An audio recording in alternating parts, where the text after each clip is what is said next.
Добар ден, вие гледате Аргумент. Имам интервјуа, вчера ги снимив со Филип Рикер, амбасадор на Соединетите Американски држави во Македонија, и со Џозеф, поранешен представник на меѓународната кризна група, и двајцата одлични познавачи на состојбите во Македонија и на Балканот. Рикер, Лавров доаѓа на конференцијата во Скопје, на конференцијата на ОПСЕ во Скопје, и доби бојкот и од Украина и од балтичките земји. Нивната порака е дека Русија е агресор и со агресори тие не седнуваат на иста маса. Well, it's certainly understandable the frustrations that participating states, particularly those bordering Russia, that understand the dangers of Putin's regime and actions, that they're concerned and reluctant to engage with Foreign Minister Lavrov. I think it's the fact that Russia's behavior alone is really responsible for the degradation of the European security environment. The blatant contravention by Russia of its OSCE commitments and violations of international law in attacking Ukraine as they have now for almost a decade since the invasion of Crimea. These are violations of international law, and they violate the Helsinki Final Act, as well as the United Nations Charter. And of course, it's the Helsinki Final Act which created the then CSCE, the Conference on Security and Cooperation in Europe, a set of principles to which all participating states signed up voluntarily and agreed, and Russia is violating these principles. The OSCE, of course, emerged in 1994 as an organization based in Vienna. It's had a strong impact, I think, throughout the Balkans. You know that in Macedonia, and it's frustrating to see Russia violating all of the principles to which it signed up itself. Nevertheless, I think this is a very important ministerial meeting. Secretary Blinken will be there. As many have said before, if we didn't have the OSCE, we would need to create it, because it's a forum where we can make clear exactly what's going on, where Foreign Minister Lavrov will need to sit and listen to the truth being told about how Russia, Putin's Russia, has violated the key principles that have held Europe in a state of peace and prosperity for decades. Дали Лавров ќе послуша, ќе слушна дека Русија е агресор и ќе стави крај на војната? Путин, Лавров, Русија. Look, I think we can all expect what we'll hear from Foreign Minister Lavrov. I've been to OSCE ministerial meetings with him before. I think we all know what to expect from Putin's regime. Secretary Blinken, speaking today at the end of the NATO ministerial, made very clear that the United States and its allies are fully and firmly supportive of Ukraine and will continue to resist this naked Russian aggression, which has sort of thrown security and cooperation in Europe into tatters. And Lavrov has to represent a regime that's responsible for that. Блинкен и Лавров немаат средба на оваа конференција на ОПСЕ, но дали има шанси сепак оваа конференција да дојде до некакво решение, некаков исход за војната меѓу Русија и Украина? I don't think that's the goal of the OSCE conference at this point. Still, yes. But it's important that the participating states, again, all of whom have signed up to a set of fundamental basic principles, that they sit down together representing the organization, so that not just Europe, but the world can see that those principles remain sacred to many. It's Russia, which is violating those principles, which is causing such disruption to the military transparency, the cooperation among European nations that existed for more than 2 decades, and the OSCE was key to that. Кои реформи се очекуваат од ОПСЕ? Ова не е moćna organizacija, no sepak što može da očekujeme od ova konferencija? Well, I think you have to remember that the OSCE is not designed in terms of power. The OSCE is designed to represent a set of principles, to be a place where issues can be discussed and debated. It's an organization that has operated on consensus, and of course, Russia has undermined that. So I think there'll be clear statements by the participating states, their representatives who are at this ministerial in Skopje, that will demonstrate the paradox. I mean, Russia's aggression has undermined the mutual confidence, the predictability, the cooperation that characterized Europe 2 decades ago. But yet it has yielded an unprecedented level of cooperation and common purpose among like-minded partners within NATO, and many of those are there at the OSCE, including non-NATO members, obviously. So I think you've got to remember that OSCE provides a number of different avenues and vehicles. It's a toolkit, if you will, that has been very useful, particularly in the Balkans, where its field missions, for example, and you know this extremely well in North Macedonia, play an important role in helping communities to resolve differences, to build democracy, to pursue reforms, to focus on issues like climate, and deal with other domestic issues. In that sense, OSCE continues to have a very vital and broad role. Каде го гледате руското влијание на Балканот, Филип Рикер? Well, I think we've known for many years that Russia under Putin tries to disrupt. They try to cause problems, whether it's in Montenegro or even in North Macedonia.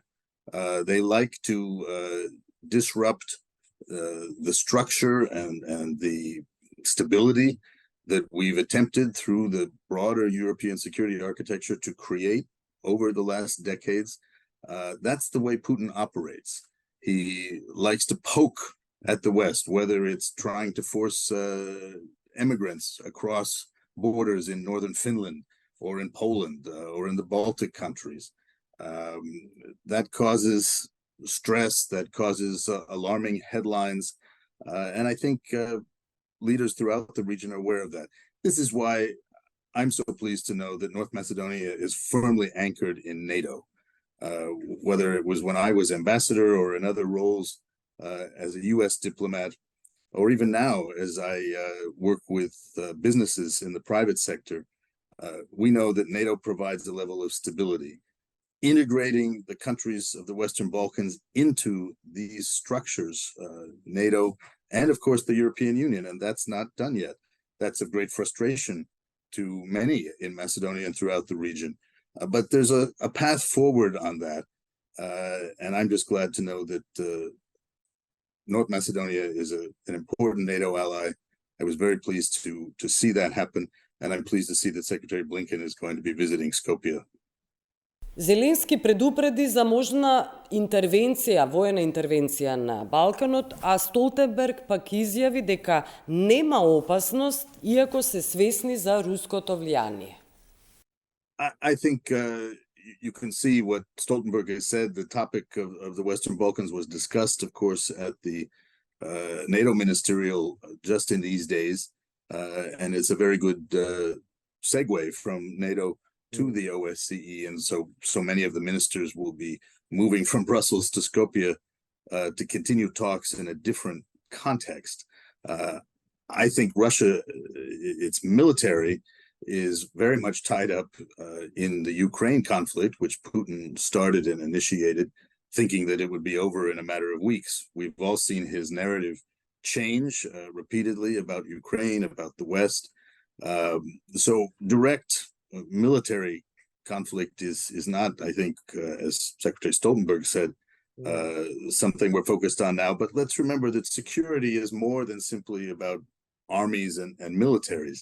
It's about cyber. It's about malign influence. It's about efforts that we're all aware of to influence institutions, to undermine democratic structures, to cause nervousness, to create divisions within society. And Russia Putin's Russia does that All in the many time. ways Yeah. that we're all very aware of in the Western Balkans and elsewhere. Even in my country, in the United States, we saw Russian interference in our elections, Russian interference through cyber activities. So these are the things that we have to be aware of. It's the way Putin operates, and it's not consistent with those clear values that Russia signed up to many, many years ago and is violating completely at this point. Прашање за Македонија, после одбивањето, спротиставувањето на ВМРО-ДПМН за уставните промени, да гласаат за уставните промени, каде гледате решение? We saw solutions and great progress when people stepped back and understood what was important. What's important for North Macedonia? What's important for the people there to pursue greater security and stability? NATO helped that, and we got there. More changes, more reforms, other steps are necessary for the EU path to open up. And I know that's frustrating. It's frustrating to me as someone who has watched this, who's worked with European colleagues, and not seen the progress that we had hoped. But you've got to stick with it. I mean, North Macedonia is a very young country by the standards of other members in the European Union. It has a long history in many ways, and this is just another step getting there. So I think people should be very cautious about looking backwards and going back to former approaches based on stubborn political self-interest and agendas, and think about what's important to move forward with the goals that have been set out for the country, for its stability, for its better future. And I think that means continuing on the EU path. And I think every member of the parliament and the people who vote for them should be thinking about that very clearly and not being distracted by messages and fears and ideas that really divert from the real focus, which is to anchor North Macedonia firmly in these Euro-Atlantic structures. Споменавте фрустрации, но фрустрирачка е и корупцијата. Вие ги видовте извештајот на Европската комисија, оценките нивни, нема напредок во борбата за против корупција, нема напредок во борбата, во владењето на правото. Well, I think those are things that have to be focused on. People have to demand that their elected officials behave and act responsibly. That's what will happen at the ballot box. But I would be really careful about what you consider in exchange. I think there are structures and opportunities in North Macedonia. Your constitution and minor changes to the preamble really gives you a solid basis for that. Rule of law is a challenge everywhere. Living up to its responsibilities. Many countries, and the OSCE plays a part in this too, have benefited from the support and the programs aimed at reforms. I think the delays in the EU process probably haven't helped that because it has left that space open. But as I said, in terms of historical dynamics, North Macedonia remains a young country that I've always thought has a bright future. The key is not to get diverted from the goals because of the frustrations. Corruption is a problem and a challenge, and people see it. But people also know that it goes on, and they let it go on. Collectively, I think people have got to make very clear that they want to see a different path forward and demand that of their leaders. Јас ви благодарам, Филип Рикер, за овој разговор. И Џозеф, кој е вашиот коментар за бојкотот на Украина и на балтичките земји на конференцијата на ОПСЕ во Скопје заради доаѓањето на Лавров? My opinion is it's completely understandable that Baltic countries and Ukraine would not attend this important summit that is being hosted in North Macedonia, which is, of course, a great triumph for North Macedonia to be hosting. Basically, North Macedonia is the center of much of the world, really. Not all of the world, but much of the world today. So Macedonians, all citizens in North Macedonia can be proud to be hosting such an important event, and everyone can understand, unfortunately, why Estonia, Latvia, Lithuania, and Ukraine are not there, because Foreign Minister Lavrov does not deserve to be there. He doesn't deserve to be there because, as Foreign Minister Bujar Osmani has stated correctly, Russia has violated the very principles of the OSCE, these important principles that go back to the Cold War. They're very foundational for peace and security across Europe, and Russia has violated those in the most blatant way. And not only that, Russia has obstructed the work of OSCE by blocking the successor to North Macedonia, which is Estonia. So, in other ways, Russia has frustrated the work of OSCE. So I can understand and sympathize why the three Baltic countries and Ukraine would not attend. And I think it's very unfortunate that the Russian Foreign Minister, Sergei Lavrov, is there, because he has no good intentions and brings no good intentions from Russia towards OSCE or the Balkans. Please. Сепак Лавров е тука. Кое решение може да се дојде до некакво решение, што да се стори? It's too late to change the invitations and composition, but what to do now is Foreign Minister Osmani should do as he has said he would do, which is, he has said very clearly, Bujar has stated this, that Bujar Osmani has stated this, that he will tell Foreign Minister Lavrov to his face that Russia is in violation of OSCE principles, and that North Macedonia, as chair, not just as an individual participating state, but as the chair, North Macedonia does not hesitate to call out Russia as an aggressor against Ukraine and in violation of OSCE principles. So that's very important. It's very important that other countries minimize any contact whatsoever with Foreign Minister Lavrov. And again, I remind you that Russia also obstructed in ways it should not, contrary to OSCE principles, that Estonia would succeed North Macedonia, which brings in this compromise to have a different country, Malta, take over. So that's what Foreign Minister Osmani should do. He should do, and exactly, be very plain, very blunt with Foreign Minister Lavrov, and make it clear that North Macedonia absolutely calls out Russia for its aggression against its neighbor. And also, Foreign Minister Osmani should call out Russian subversion in the Balkans, including in North Macedonia itself. Russian disinformation, Russia hybrid warfare, Russia's attempts to increase conflict between Serbia and Kosovo, and Serbia and its neighbors. And Foreign Minister Osmani should do all of those things with Foreign Minister Lavrov and publicly at this important summit. Русија сепак ги игнорира овие пораки дека е агресор, и моето прашање е, може ли нешто да се направи на оваа конференција на ОПСА околу ова прашање, Русија, агресијата на Русија кон Украина и воопшто ситуацијата Украина-Русија?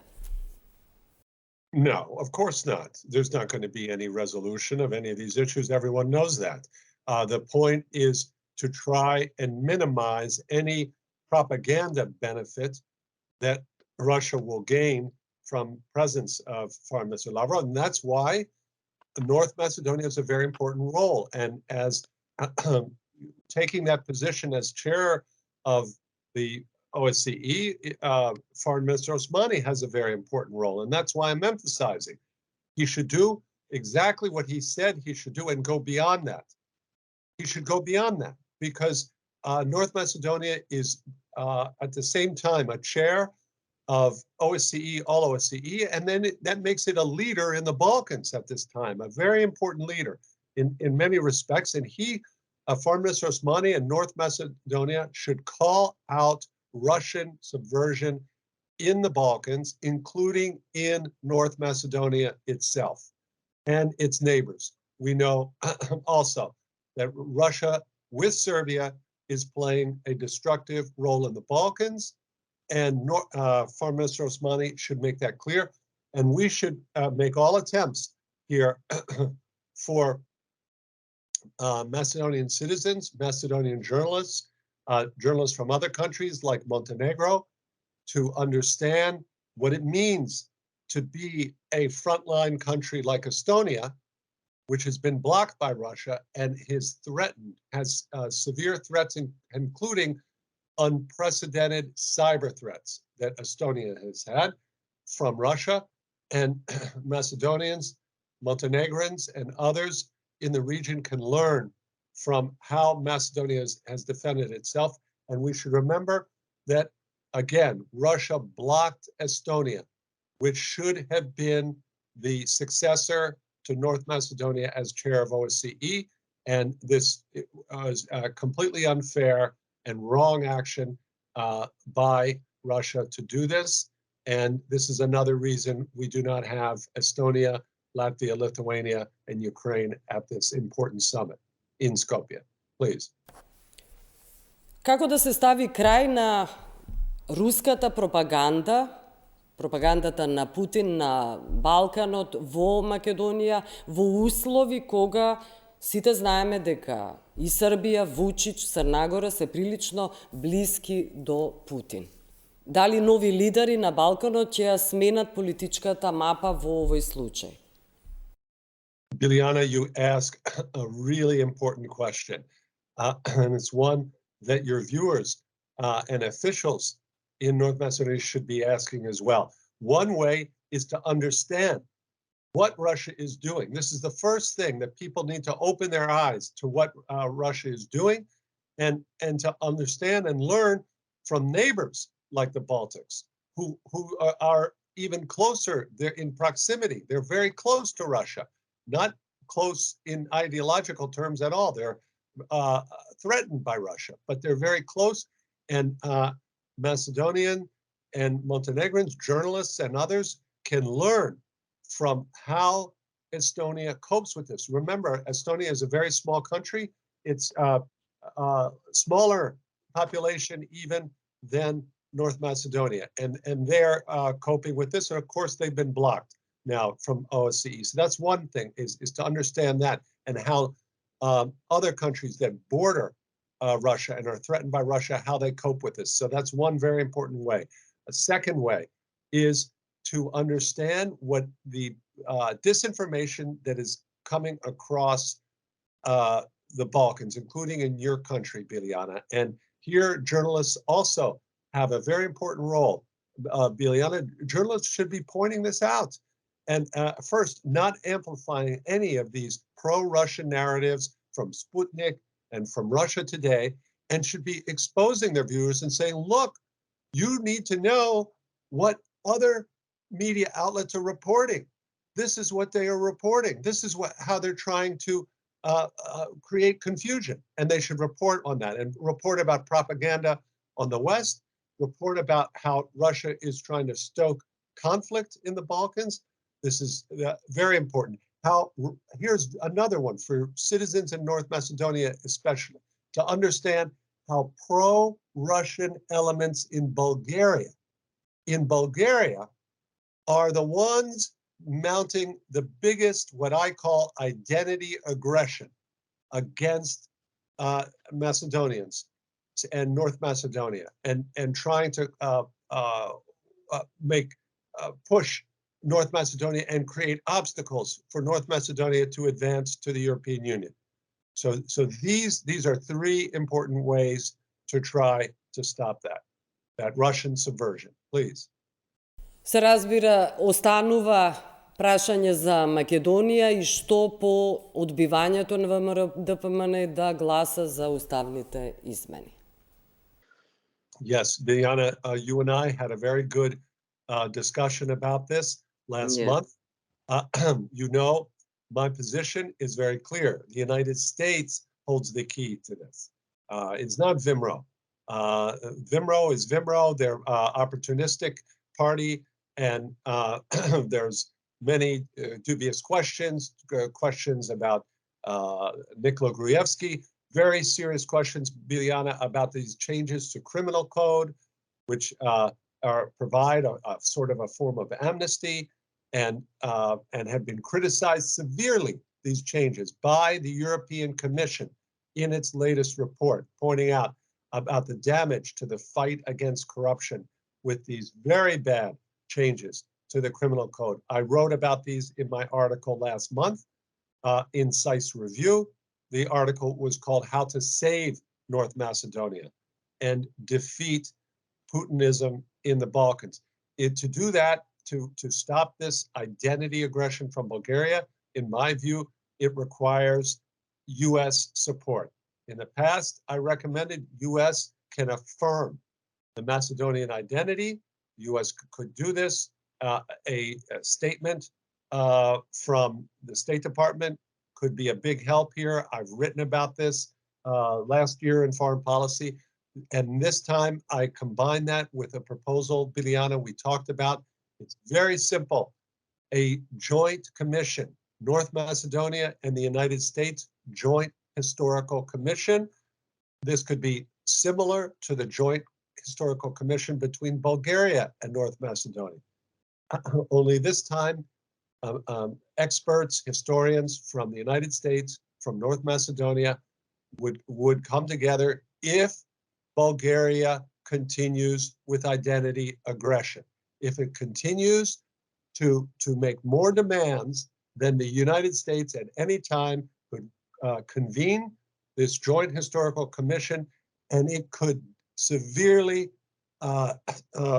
damage the extreme Bulgarian narrative, because that narrative, just to explain very clearly, the entire Bulgarian position rests on 1 year. 1 year, 1944. Everything hinges, the entire Bulgarian claims about North Macedonia, Macedonian identity being an artificial identity created by Tito. This is their whole argument. And then they say everything before it was Bulgarian, and Goce Delchev, and everything before 1944. Not true. And this can be demonstrated by the United States, because we have evidence from the United States after World War I, Paris Peace Conference, Woodrow Wilson's envoy, Ambassador Polk, clearly recognizing and affirming with his French counterpart, Prime Minister Clemenceau, clearly affirming, each of them, the Macedonian identity. I gave an example of this in my article from last month in SICE Review, how US history can save North Macedonia. So this would be a very serious challenge to extreme Bulgarian identity aggression, as I call it. And that's how US can stop this and can ensure, even going forward, that North Macedonia can make these constitutional changes and yet be protected from further Bulgarian demands and identity aggression. Благодарам и Џозеф. Вие гледавте Аргумент, ви благодарам на вниманието. Пријатно.